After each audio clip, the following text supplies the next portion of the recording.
Bon matin. Bon après-midi. Comment? Bon après-midi. Comment ça? Je sais pas. Alright. On a un gros live aujourd'hui. Ça doit être ça. Deux choses aujourd'hui, deux gros sujets. Donc le premier, comment est-ce que vous pourriez choisir votre fournisseur TI? C'est quoi les critères à considérer? Puis le deuxième, donc on a une question qui porte sur le travail de la maison, donc de Chuck, qui nous demande c'est quoi les configurations typiques pour travailler de la maison. On a parlé un peu de VPN, là, on a parlé aussi de Remote Desktop, donc on va regrouper ça, rebriefer ça en 3 points, là. Fait qu'on peut commencer par ça de suite, dans le fond. Je dirais que les trois principales manières de travailler de la maison, ben d'un, il y a le VPN. La VPN, dans le fond, qui va devoir être configurée sur chacun des ordinateurs des employés. Puis ce que ça fait un VPN, c'est que ça va comme bridger les deux réseaux entre votre ordinateur puis celui du bureau.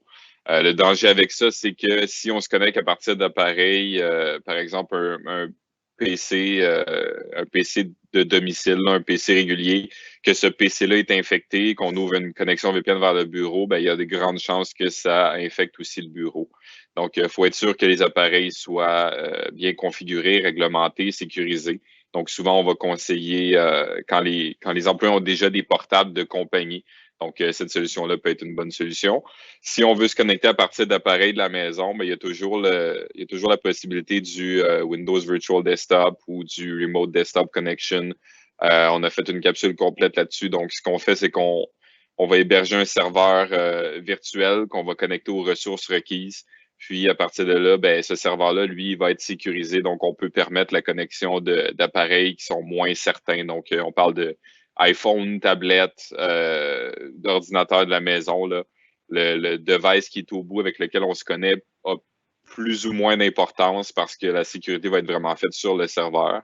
Puis, la troisième méthode, on peut pas l'appliquer dans tous les cas, mais ce serait OneDrive. Ou Drive File Stream, là, si vous êtes avec Google. Donc, où là, on aurait nos fichiers qui seraient synchronisés sur l'ordinateur. Donc, ça fonctionne bien pour des compagnies où l'équipe d'administration travaille, soit sur des fichiers Excel ou des documents qui sont stockés, qui peuvent être stockés en fait sur des supports comme ça, là, donc en cloud. Puis surtout si vous utilisez des SaaS, donc je pense par exemple à QuickBooks en ligne. Donc, ça va être une bonne solution. On peut avoir nos fichiers sur lesquels on travaille à l'intérieur de l'entreprise, donc des soumissions, des fichiers Word, des procédures, des fichiers Excel, qui vont être stockés dans OneDrive. Puis, ben, on accède à nos services de comptabilité, par exemple QuickBooks Online. Ben, ça, c'est un SaaS dans le fond. Donc, on n'a pas besoin de connexion physique au bureau. Voilà, je ne sais pas si tu avais des points à rajouter là-dessus, Oli. Ouais, ben avec le modèle moderne qu'on appelle, donc avec Windows Virtual Desktop ou avec des montages SharePoint / OneDrive / Google File Stream, c'est important de comprendre aussi que la sécurité est plus périmétrique. Donc, on ne protège plus le périmètre de l'entreprise, il faut vraiment protéger les postes de travail individuels, puis les accès finalement à vos points centrales, fait à vos SaaS, à vos SharePoint, OneDrive. Pour ça, il y a plein de solutions de sécurité qui existent. Il y a des clouds, des CASB qu'on appelle donc des Cloud Access Security Broker. Office 365 en fait un excellent, pas Office 365, mais Microsoft en fait un excellent qui s'intègre avec Office 365 et plein d'autres applications. Ouais. Il y a Symantec qui en fait un bien aussi. Il y a aussi Google. Donc, il faut vraiment avoir aussi la philosophie cloud qui vient avec ça. Puis ça, il faut faire bonne attention. C'est plus, comme je disais, c'est plus le périmètre qu'on protège, c'est vraiment les endpoints puis les accès à ces systèmes-là. C'est tout. Ouais, très bon point. Cool. Donc, voilà, je pense qu'on pourra peut-être faire un recap des trois, là, peut-être comparer les trois, puis dans lequel vous êtes le mieux adapté. Donc, c'est toujours un besoin là, qui va driver cette décision-là. Là. Ouais. Donc, tu sais, c'est ça. Ça dépend de où vous êtes en ce moment. Donc, si vous êtes déjà majoritairement sur le cloud, à ce moment-là, ça peut faire plus de sens d'aller vers un WVD. Si vous êtes vraiment plus on-prem, où est-ce que vous avez des serveurs à la maison, puis tout ça, ben à ce moment-là, le VPN fait plus de sens. Fait que ça dépend où est-ce que vous êtes, puis où est-ce que vous êtes rendu aussi dans votre évolution technologique. Mhm. Mhm. Ouais, très bon point. Très bon point. Cool. Donc, voilà, j'espère que ça répond à la question de Chuck. Puis pour notre sujet du jour, là, en fait, c'est quoi les critères à considérer? Qu'est-ce que je devrais considérer lorsque je choisis un fournisseur TI, mais ça peut être en même temps, il y a plusieurs points là-dedans qu'on va nommer qui s'adaptent très bien à un fournisseur aussi, peu importe le type de fournisseur finalement que vous allez choisir, là. Fait que je propose qu'on y aille à intervalles. Je vais commencer, je vais lancer un sujet, puis après ça, ben, Olivier prendra la balle et vice-versa. C'est bon.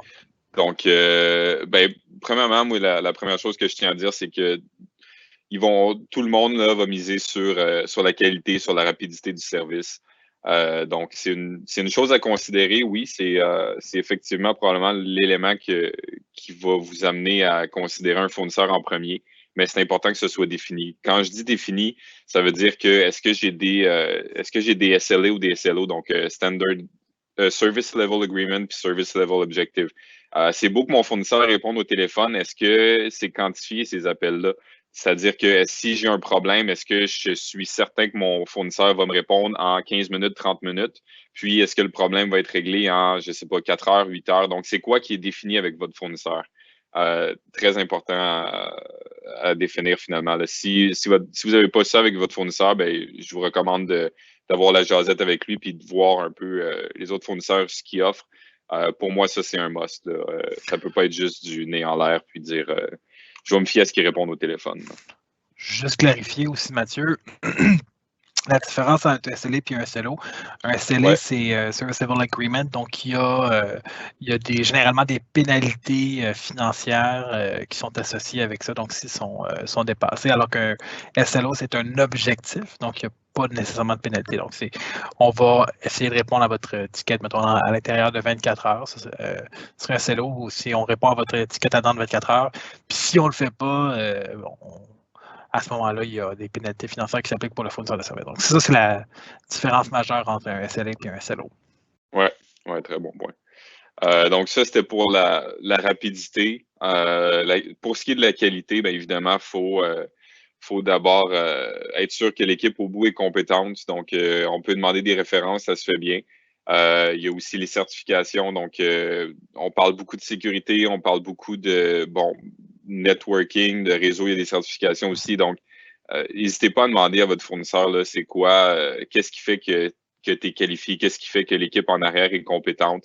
Est-ce que vous suivez de la formation continue? Puis, c'est quoi les politiques aussi que vous appliquez à l'interne? On parle de sécurité. Bon, qu'est-ce que tu vas venir appliquer chez moi? Mais également, c'est qu'est-ce qu'il y a en place chez vous là, qui fait en sorte que, bon, je pourrais pas être piraté là, venant de ta part. Là. La sécurité totale n'est jamais absolue. Mais c'est un bon point. Il faut que votre fournisseur soit à l'aise avec les technologies que vous utilisez. Fait que si vous êtes, je donne un exemple, si vous utilisez Dynamics 365 chez vous, vous avez Office 365, puis que l'équipe que vous engagez, ils n'ont jamais touché à ça, ils font que du G Suite, par exemple, ben à ce moment-là, ce serait peut-être une bonne idée de regarder quelqu'un qui est à l'aise avec les produits que vous utilisez tous les jours. Donc, particulièrement quand c'est des produits critiques sur lesquels votre entreprise dépend pour ces opérations-là, c'est important d'avoir quelqu'un qui est en contrôle. Mais je rajouterais à ça aussi que c'est important une équipe qui fait aussi référence, en fait, qui regarde ce qui s'en vient, qui fait de la vigie technologique. L'idée, c'est de pas juste garder les lumières allumées, ses switches, puis ses routeurs, puis ses serveurs. Il faut vraiment voir qu'est-ce qui s'en vient, préparer les équipes. Donc, je donne un exemple, il y a une mise à jour majeure de votre ERP, ben, est-ce que le fournisseur est au courant? Est-ce qu'il va regarder le knowledge base, voir qu'est-ce qui a changé? Est-ce que ça va impacter vos processus d'affaires? Vous êtes bien s'arrimer avec votre entreprise. C'est important d'avoir une équipe qui sait faire ça, puis qui sait vraiment comment est-ce que ça interagit avec votre entreprise, avec les opérations de tous les jours. Ouais, Ouais, très bon point. Puis, ça revient finalement à ce que vous cherchez. Est-ce que vous cherchez simplement un repair guy, quelqu'un que vous appelez quand les choses sont brisées, que vous n'avez aucun contact sinon, ou est-ce que vous cherchez vraiment plus quelqu'un qui va apporter une expertise, un conseil, qui va prendre le temps de parler à vos employés à l'interne, qui va voir c'est quoi vos opérations qui sont critiques, qu'est-ce qui arrive si tel processus ne fonctionne pas, si telle partie de l'entreprise est ralentie. Donc, ça revient à chercher quelqu'un finalement qui va avoir cet intérêt-là aussi. Là. Donc, c'est peut-être plus un synonyme de partenariat ou au contraire, peut-être que vous voulez juste un repair guy. Là. Oui, vas-y, allez. Ouais. Ben, ça, j'étais pour dire, si vous avez besoin de quelqu'un qui fait ce que tu appelles un repair guy, là, break and fix, donc, mon serveur est pété, j'engage quelqu'un, je vais le réparer, je vais le remonter, ça va prendre, je ne sais pas, une journée, une couple d'heures, peu importe. Il y a j'ai rencontré beaucoup d'entrepreneurs qui faisaient dire, c'est pas grave, quand mon stock est pété, j'appelle quelqu'un, ça me coûte 1000$, 2000$, puis c'est tout. Mais ce que ces gens-là ne regardent pas, généralement, c'est ce que ça a coûté aussi en temps à l'entreprise, puis en perte de revenus, puis en perte de productivité pendant la journée ou les 2 jours où est-ce que le serveur est arrêté.